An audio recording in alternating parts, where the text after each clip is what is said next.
अल्लाह पाक रसूलुल्लाह सल्लल्लाहु अलैहि वसल्लम के सहाबी संगती चूंडे ॾिना। सारी उम्मत मो नबी पाक सल्लल्लाहु अलैहि वसल्लम जे संगतिन जो शान मथे आ। इहा ॻाल्हि मूं पेश कई आहे। नबी साईं सल्लल्लाहु अलैहि वसल्लम जे पारों पिया सहाबी, सहाबिन जे पारों पवण हर ईमान वारे जो ईमानी गैरती फर्ज़। इहा ॻाल्हि मूं पेश कई आहे। जंहिंखे नबी पाक सल्लल्लाहु अलैहि वसल्लम सां प्यार हूंदो उनखे नबी साईं जा शागिर्द प्यारा हूंदा। इहा ॻाल्हि मूं पेश कई आहे। जंहिं असहाब किराम खे ईज़ायो तंहिं नबी पाक खे ईज़ायो तंहिं अलाह खे दुख पहुचायो। इहा ॻाल्हि मूं पेश कई आहे। नबी साईं सल्लल्लाहु अलैहि वसल्लम पारतूं करे विया, सहाबा किराम जूं पारों पवण सेखारे विया उम्मत खे। इहा ॻाल्हि पेश कई आहे त नबी पाक जे साथियुनि जे अलाह पारों पियो, रसूलुल्लाह पारों पियो, उम्मत खे पारों पवण सेखारे। इहा ॻाल्हि मूं पेश कई आहे। हिन ते को सुवाल आहे त भली लख दफ़ा कयो।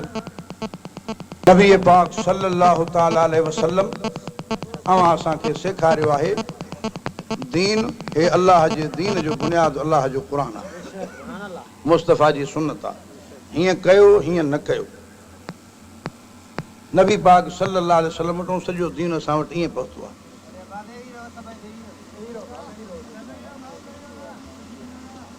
मुंहिंजा दोस्त अटकलूं सटकलूं करण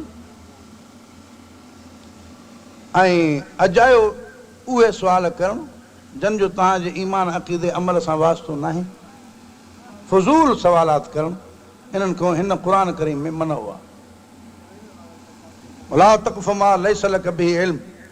ओए मस्त, तोसां थो ॻाल्हायां, मां छा थो चवां, तूं छा थो चईं?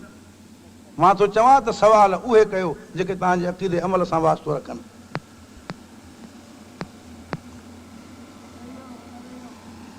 नबी पाक सल्लल्लाहु अलैहि वसल्लम जंहिं ॻाल्हि खे बयानु कयो आहे उहो ॿुधाइबो, अल्लाह जंहिं ॻाल्हि खे बयानु कबो आहे उहो ॿुधाइबो।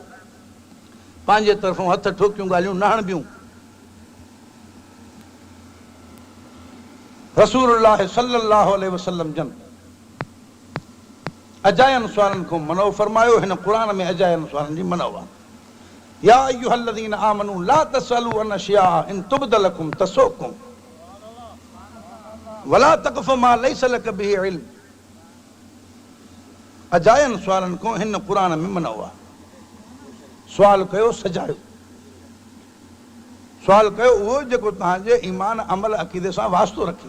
अबा हीअं कयूं न कयूं, ऐं उहो बि मुंहिंजी इहा दावा न आहे त को सभु इल्मु मां वटां। हाणे चुप करे वे, घणो ॿुधुमि तुंहिंजो, बसि करे वे, मां ॻाल्हि पूरी कयां पोइ ॻाल्हाइजां। हाणे चयुमि त अजाई टी न कयो, जेको मां ॻाल्हायो आहे उहो सुवाल कयो। उहो ख़बर ई न आहे न, मुंहिंजो ॻाल्हाइण सम्झे न, पंहिंजो कंहिंखे सम्झाईंदे। बसि करे वे। हाणे जॾहिं ओ भाई अहिड़े तवजो कर, नबी पाक सल्लल्लाहु ताला अलैहि वसल्लम असांखे सुवाल जो बि अंदाज़ सेखारियो आहे। सहाबा किराम सुवाल कंदा हुआ, नबी सिंह कंदा, साईं हीअं कयूं न कयूं? मां अर्ज़ु कयो त मां सॼे इल्म जो ठीको न खयो आहे। तव्हांखे मूं अर्ज़ु कयो जेका ॻाल्हि मां पेश कई उनजो मां ज़िम्मेवार आहियां।